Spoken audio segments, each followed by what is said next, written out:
My next guest has predicted everything from Super Bowl wins to past presidential elections, and he hasn't been wrong yet. He's a world-renowned mentalist, and here now with some of his predictions for 2015. Welcome, the Amazing Kreskin. How are you? Joanne, it's good to, you know, can you believe in this day and age, it's like science fiction that we're now talking to each other live and we're not near each other.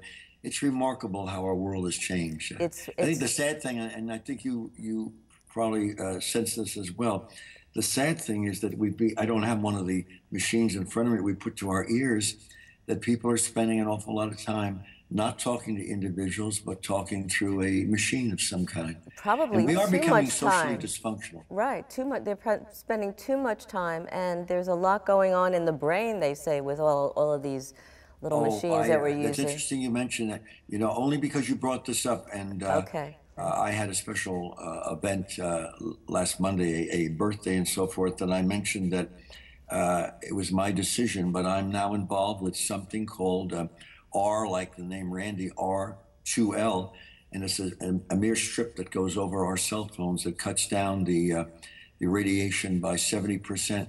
You know that these kids and our parents, you need to be aware of this, are sometimes holding cell phones against their head 6 and 7 hours a day.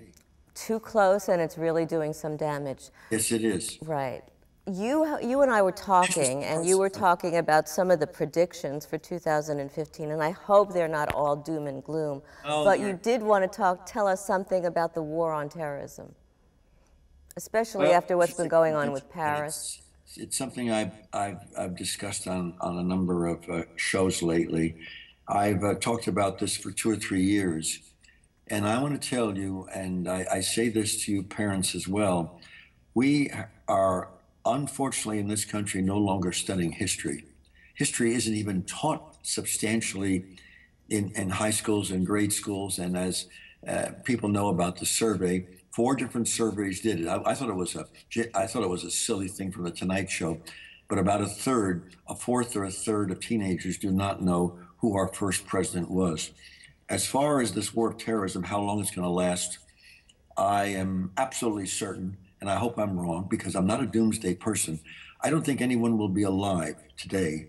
No one will be here when the war ends because it's going to go beyond that amount of time.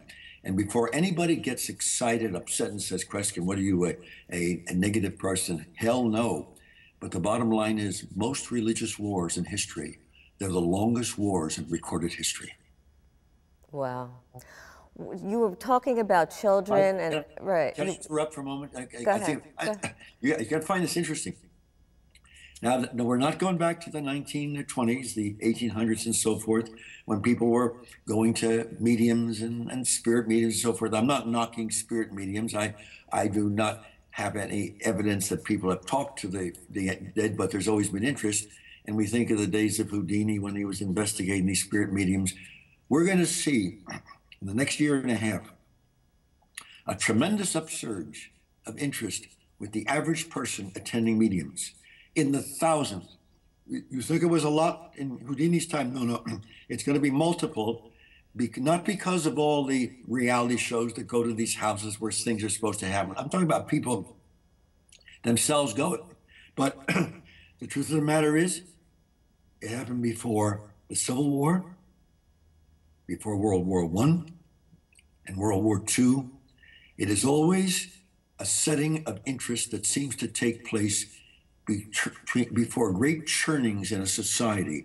There was tremendous interest before World War I. As sociologists now confirm, they say, Kreskin, we never knew this. It was out of control before World War II. It's happening now again. And it seems maybe because, and you would understand this as better than most people ever would, but there's a lot of unsettlement and a feeling that answers have not come forth. Not that they're going to get answers at seances, but that seems to be one of the directions that people go to in troubled times. So what it will do is sort of ease people's minds just to get some information a little bit, right? I mean, listen, I'm not endorsing seances. Houdini never answered the telephone. Right. I'm sorry. But it is, and it's already starting. There are more mediums now than there ever were in history. Right. We obviously I was just asked a few days ago on a business network, and I am not a businessman. I don't know money, so if I thought I did, I would be deluding myself, and you'd be contributing to a cup I was walking around with down the street. But I was asked who, if I were to look at Congress today, and yes, there are pictures of me with Governor Christie of New Jersey and Hillary Clinton, and yes, I performed for all these folks. And they say, Kreskin, you spend your time tuning in on people who, without saying I'm a Republican or Democrat because I'm independent, who would I point out in Congress or U.S. Senate that I feel could carry us out of the staggering debt we have? The debt is beyond anything, of course, as we all know, we've ever had in the history of this country. And when I was asked this question, I'm going to answer exactly to you now what I said. When I was asked the question, I paused about 7 seconds, and my answer is, of all the candidates, none. Wow. I don't, and I will tell you why, because I love this country.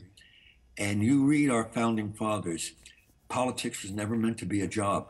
You were supposed to give something of your life, like Washington did as a farmer. He fought the war. He was a president. They said at the end of the presidency, Mr. President, would you run again? He says, no. Time for me to go back to my farm. To go back to civilian life. To civilian life. Right. And Amazing Kreskin, you have so much information, and we're really getting out of time. However, for hours. Right, we could do that, and we will. We'll do it again. Thank you so much. Or in person in the office with her and read her thoughts. Oh my God, I'm only joking. Thanks so much. If you've ever watched the show Shark Tank and wondered how someone goes from inventing the next big thing, stick around, because just ahead we're going to share that with an expert advice and on being a successful inventor in just one moment. Stay tuned.